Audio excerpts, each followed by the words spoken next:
মই তোমাৰ আটাইতকৈ তোমাৰ জীৱনৰ কৰোণতম মুহূৰ্তটো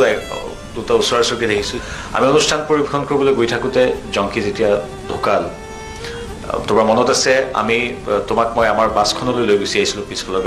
গাড়ীখনৰ পৰা তেতিয়া তুমিও আছিলে পিছফালৰ গাড়ীখনত আমি সেই সময়ত কথা পাতি গৈ আছিলোঁ বুদ্ধিজিমৰ বিষয়ে বুদ্ধৰ দৰ্শনৰ বিষয়ে কথা পাতি গৈ আছিলোঁ মৃত্যুৰ কথা পাতি গৈ আছিলোঁ জীৱনৰ কথা পাতি গৈ আছিলোঁ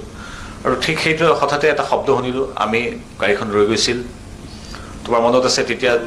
আশ্চৰ্যজনকভাৱে তুমি আগুৱাই গৈছিলা আৰু অনুমান কৰিছিলোঁ কিবা এটা দুৰ্ঘটনা হৈছিল আমি নামি গৈছিলোঁ আটাইতকৈ আগে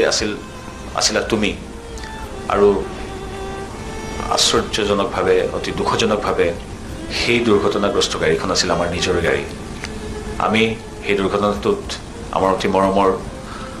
অতি প্ৰতিভাৱান অসমবাসীৰ মৰমৰ জংকি বৰঠাকুৰক হেৰুৱালোঁ মই আটাইতকৈ জীৱনত তোমাক দেখা দুখৰ মুহূৰ্তটোত প্ৰথমবাৰৰ কাৰণে তুমি ভাগি পৰিছিলা মাজে মাজে ফিল হয় কথাটো আৰু মাকৰ এবচেঞ্চটো অলপ বেলেগ হয় মানুহৰ জীৱনত সদায় সেইটো ভাষাৰে বুজাবলৈ দিগদাৰ হয় সেইটো আচলতে মোৰ বৰ ক্ৰুচিয়েল টাইম আছিলে কাৰণ মা ঢুকোৱাৰ এক বছৰ পিছতে জংকি আৰু মোৰ এজন বেষ্ট ফ্ৰেণ্ড জয়ন্ত পাত্ৰ দুইজন একেলগে গুচি গ'ল মোক এৰি চ' সেইকেইটা ঘটনাই মোক অলপ মানে খেলি মেলি এটা সৃষ্টি কৰিছিলে মোৰ ব্ৰেইনত সেইটোৰ পৰা উদ্ধাৰ পাবলৈ মোৰ টাইম লাগিলে অলপ 1.5-2 বছৰ লাগি গ'ল নিশ্চয় আৰু জংকি আচলতে ঘৰৰ আৰু এটা ল'ৰা নিচিনাই আছিলে এটা মইতো বেছিভাগ বাহিৰত থাকোঁ এনেকুৱা এদিন মই দেখিছোঁ এনেকুৱা মই ষ্টুডিঅ'ত কাম কৰি আছোঁ ৰাতি 2টা বজাত তাই খানা পোৱাৰ পৰা মোৰ দেউতাৰ লগত কিবা এটা কথাত